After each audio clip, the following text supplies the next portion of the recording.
Our next topic is projectile motion. A projectile is an object that moves through the air along a path without a propulsion system. So if I threw a tennis ball across the room, that's projectile motion. If I throw a football, that's projectile motion. What isn't projectile motion would be something like a plane. A plane has an engine, that's its propulsion system that pushes it forward. So a plane would not be an example of a projectile. So a projectile is some object moving without something pushing it forward. So here I have this interesting little diagram. So two balls were released at the same instant. One was projected horizontally while the other was released from rest. Both balls had initial vertical velocity of 0 and experienced free fall and reached the lowest position at the same time. So let's see what we have here. So the red ball was just let go. So it was at rest and it dropped. At the same time, they released a white ball but pushed it forward, just like I did with the two little paper balls in class. So pushed it forward, and just like the red ball, gravity pulled it down. And this is kind of a neat picture because what they've done is it's time-lapse photography where they took a picture every 0.1 second so you can see exactly how far did the ball fall. So in the beginning, the two balls are side by side. In 0.1 seconds, they both drop a tiny little bit. They're in the exact same position. 0.1 seconds later, they actually drop further, but they're still in the exact same position. 0.1 seconds later, still have fallen the exact same amount, and the exact same amount, and the exact same amount, and the exact same amount, and the exact same amount, till they get down to the bottom. They hit the ground at exactly the same time. The other interesting thing is we saw in our acceleration lab exactly this motion where your dots with your ticker tape were close together and they got further apart. But it doesn't matter if we give it an initial horizontal speed, we're going to see exactly that. Okay, when it drops, it's dropping a larger amount. And the reason for that is gravity is acting on both balls equally. One doesn't drop faster than the other. They actually drop at the exact same time, at the same rate. So let's get back to our note here. So projectile motion is motion with a constant horizontal velocity combined with a constant vertical acceleration caused by gravity. So in the horizontal direction, there's nothing slowing it down. And I know you might say, well, there's a little bit of air resistance. We're going to ignore that. We're going to pretend there's no air resistance. We can keep it simple. Okay, but what is affecting it is gravity is pulling it straight down.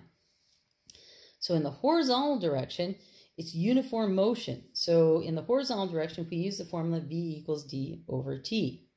However, in the vertical direction, we have acceleration due to gravity. That means you have to look at your 5 acceleration formulas. Now, this next sentence is the most important. The horizontal and vertical motions of a projectile are independent of each other, except they have time in common. So you saw that in class when I dropped one paper ball and threw the other one forward. They both landed in different parts of the room. So they're independent of each other. They didn't fall in the exact same spot. However, what they did have in common was how fast it took them to hit the ground. They hit the ground at the exact same time. Let's try a projectile example. So I have a building here with a window that is 10 meters above the ground. So this is a beanbag is thrown from a window 10 meters above the ground with an initial horizontal velocity of 3 meters per second. So the distance between the window and the ground, I know, is 10 meters. So my displacement to the ground, that's my displacement in the vertical direction, is 10 meters. That's how big that little piece is. I also know the speed I give the beanbag, but the direction is important as well. I throw the beanbag horizontally and only horizontally. So my horizontal speed is 3 meters per second, and let's say it's to the right.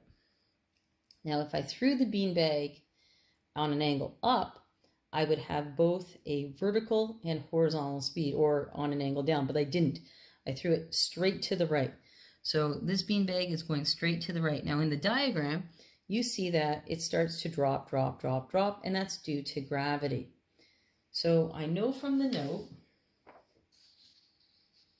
that the horizontal and the vertical motions of a projectile are independent of each other, except they have time in common. I need to keep that part in mind.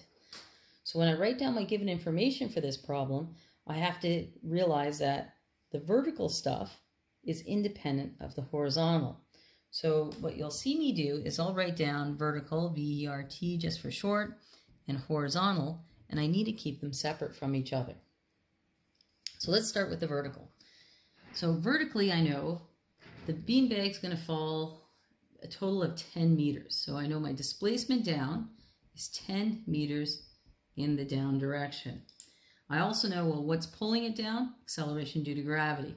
So the acceleration due to gravity is 9.8 meters per second squared in the down direction. I know my initial speed of the ball in the vertical direction is 0. And it's 0 because I've only given it a horizontal speed. I didn't throw it up, I didn't throw it down, I threw it horizontally. So that means VI is equal to 0. And I'm looking for T. So part A said, well, what's T? Let's write out our given information for the horizontal direction. So right off the bat, I know my speed is 3. So my velocity is 3 meters per second. That's straight to the right. I don't know time, but what I do know is that these two times are exactly the same. The other thing I'm looking for in part B is my displacement in the horizontal direction. I want to know how far away from the building is this ball or beanbag going to travel. So now we need to pick a side to start solving. When I look at the horizontal information, well, I only know one out of two things, so that's not going to work. Let me look at the vertical side. Well, I have D, A, VI, and T. One of my acceleration formulas works. In fact, D is equal to VIT plus 1/2 AT squared, uses all those letters. I know that VI is 0, which means it's going to cancel out. 0 times time, whatever time is 0. So the formula simplifies to simply D is equal to 1/2 AT squared. I want to get T all alone. So first thing I do is the opposite. Dividing by 2 is to multiply by 2. That cancels. I have 2D is equal to AT squared. Starting to run out of room. All right. Next, to get T all by itself, I'm going to divide both sides by A. Divide by A, divide by A. A's cancel out.